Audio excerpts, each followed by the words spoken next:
Morning friends. Hello दोस्तों, एक बार पुनः आप सभी का स्वागत है हमारे channel sociology with doctor Priyanka Chaubisa. बहुत दिनों के बाद मैं आप लोगों के लिए एक बार पुनः एक वीडियो लेकर आई हूँ जो कि समाजीकरण की अवधारणा से संबंधित है। जैसा कि आप सभी जानते हैं, यह चैनल सिर्फ इसलिए बनाया गया है ताकि आप समाजशास्त्र की विभिन्न अवधारणाओं को सरल भाषा में समझ सकें और अपने कमेंट्स में मुझे ये बता सकें कि और कौन सी ऐसी अवधारणाएं हैं जिसे आप इस चैनल के माध्यम से समझना चाहते हैं, जानना चाहते हैं। दोस्तों, आप सभी जानते हैं परीक्षाओं का दौर शुरू हो गया है, फिर चाहे वो कॉलेज की परीक्षाएं हों या विभिन्न प्रतियोगी परीक्षाएं।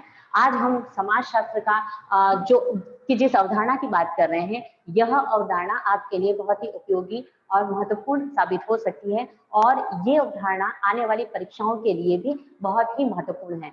मैं चाहती हूँ कि आप इस चैनल को और इससे संबंधित विभिन्न अवधारणाओं को समझने के लिए अगर आप लोगों ने इसे सब्सक्राइब नहीं कर रखा है तो एक बार पुनः इसे सब्सक्राइब करें, लाइक करें और कमेंट में बताएं कि आपको ये चैनल कैसा लगा और इसकी अवधारणाएं क्या आपको समझ में आ रही हैं या नहीं आ रही हैं।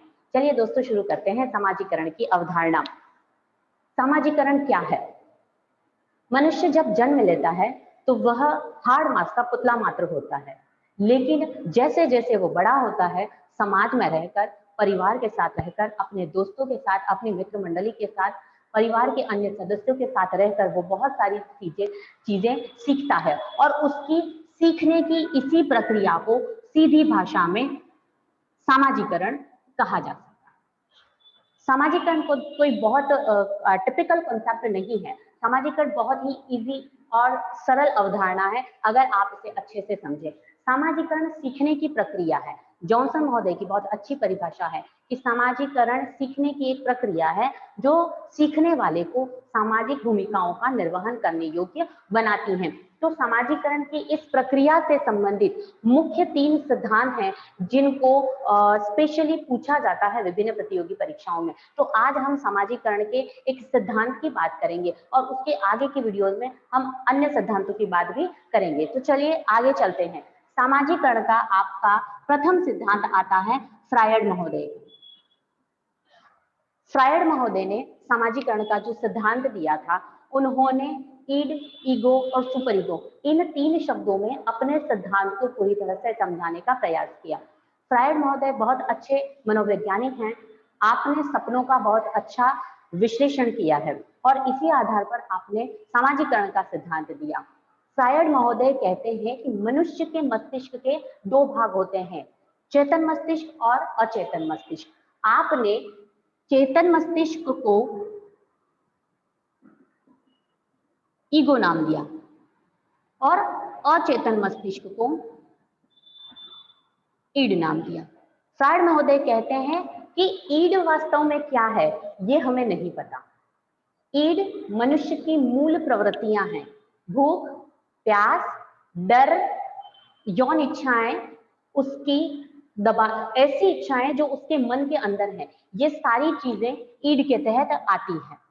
और ईगो मनुष्य के स्व का चेतन पक्ष है जो बाहरी दुनिया के संपर्क में रहता है, जिसे पता होता है कि सही क्या है और गलत क्या है। और यही चीजें बताती हैं कि मनुष्य को किस कार्य को कैसे करना चाहिए और अपनी किस इच्छा की पूर्ति के लिए उसे किस तरह के नियमों का पालन करना होता है। और इन्हीं 3 चीजों के बीच में व्यक्ति सीखने की प्रक्रिया से गुजरता है।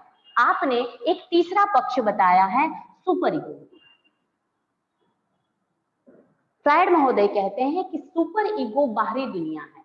यही बाहरी दुनिया ईगो के संपर्क में रहती है और उसे बताती है कि वास्तविकता ये है, आपको दुनिया में रहना है, चलना है, आगे बढ़ना है, तो उसके नियम ये हैं। तो इन सारी चीजों से ईगो अवगत रहता है क्योंकि वो सुपर ईगो के कनेक्शन में है। ईड किसी से संपर्क में नहीं है, लेकिन जो ईगो है वो ईड को कंट्रोल करता है। कैसे? एक छोटे से उदाहरण से समझते हैं। फ्रायड महोदय एक दृष्टांत के द्वारा बताते हैं कि ईड, ईगो और सुपर ईगो किस तरह काम करते हैं और किस तरह मनुष्य का समाजीकरण होता है। आप बताते हैं कि एक घुड़सवार घोड़े पर बैठकर अपने गंतव्य, अपने मंजिल की ओर जा रहा है। तभी वह रास्ते में रुकता है और अपने लिए भूख पानी की व्यवस्था करता है। तभी उसका घोड़ा जो है वो उन लहलहाते पास के खेतों में देखता है, चने के खेतों को देखता है और वह वहां पर मुंह मारने का प्रयास करता है। तभी घुड़सवार आता है, उसे रोकता है, उसकी लगाम खींचता है और उसे कहता है कि आपको ये नहीं खाना है, घर पर आपके मालिक द्वारा दिया हुआ आहार आपको लेना है। घोड़ा मान जाता है, घुड़सवार उस पर बैठता है और वो चला जाता है। तो इस दृष्टांत में इड जो घोड़ा है वो इड है, उस पर बैठा हुआ जो घुड़सवार है वो ईगो है। और यह जनरीति कि आपको यह नहीं खाना है, आपको आपके मालिक द्वारा दिया हुआ आहार खाना है, यह जनरीति आपका सुपर ईगो है। तो जिस तरह घोड़े को घुड़सवार ने कंट्रोल किया, उसी तरह ईगो जो है वो ईड को कंट्रोल करता है।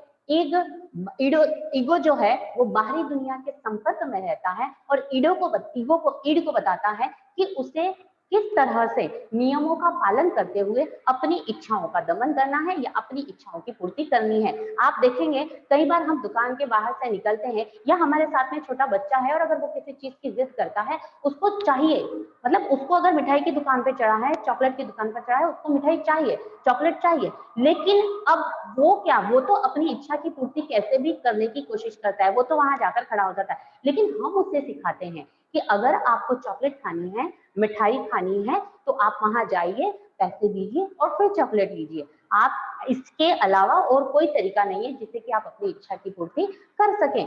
तो वही एक चीज है। तो ये क्या है? ये सामाजिकरण है। बच्चा सीख रहा है, बच्चा जन्म से लेकर अपनी मृत्यु तक कुछ ना कुछ सीखता रहता है। ना तो आप ये कह सकते हैं, ना ही मैं ये कह सकती हूँ हम सब कुछ जानते हैं। हम कहते हैं कि बच्चा जन्म से लेकर मृत्यु तक सब कुछ सीखता रहता है। तो वैसे ही आप और हम भी आज तक भी सीख रहे हैं और अंत समय तक सीखते रहेंगे। तो यही फ्रायड महोदय कहते हैं कि इस ईड, ईगो और सुपर ईगो के इस चक्र के तहत ही मनुष्य का समाजीकरण होता है। तो दोस्तों, समाजीकरण का यह सिद्धांत बहुत ही इजी है। आप इसमें सिर्फ 3 चीजें ध्यान रखिए कि फ्रायड महोदय ने मनुष्य के मस्तिष्क के 2 भाग बताए हैं, ईड और ईगो। आपने बताया कि मनुष्य का जो अचेतन मस्तिष्क है उसमें उसकी मूल प्रवृत्तियां निवास करती हैं, भूख, प्यास, उसकी यौन इच्छाएं और उसकी अन्य अनाधिकृत इच्छाएं। ईड जो है वो सिर्फ अपनी इच्छाओं की पूर्ति करना चाहता है, उसे नहीं पता कि सही क्या है और गलत क्या है। दूसरा चीज है आपके मस्तिष्क का चेतन पक्ष, यानी आपका ईगो, आपका स्व। आपका जो स्व है वो आपको बताता है कि सही क्या है, गलत क्या है। और इसको कैसे पता है? क्योंकि वो सुपर ईगो के संपर्क में है, वो उसके कांटेक्ट में है, बाहरी दुनिया के संपर्क में है, उसे पता है कि बाहरी दुनिया में क्या नियम चलते हैं। तो इससे ये सीखकर इसे सिखाता है और उसके मनुष्य के मस्तिष्क के यही ईड और ईगो दोनों मिलकर उसका समाजीकरण करते हैं। तो ये था फ्रायड महोदय का समाजीकरण का सिद्धांत। आपने बताया कि किस तरह ईगो ईड के ऊपर कंट्रोल रखता है और उससे सामाजिक दुनिया से तालमेल करवाता है और मनुष्य का समाजीकरण होता है। तो ये था आज का आपका फ्रायड महोदय का समाजीकरण का सिद्धांत। इसके आगे हम चार्ल्स फूले महोदय का आत्मदर्पण दर्शन का सिद्धांत पढ़ेंगे और मीड महोदय का मैं और मुझे का सिद्धांत भी पढ़ेंगे। अगर आप लोगों को यह सिद्धांत समझ में आया या इस सिद्धांत को लेकर आपकी कोई भी क्वेरी है, कोई भी जिज्ञासा है, तो आप कमेंट बॉक्स में अपने सवाल लिख सकते हैं। तो आज की क्लास यहीं पर समाप्त होती है। Thank you so much.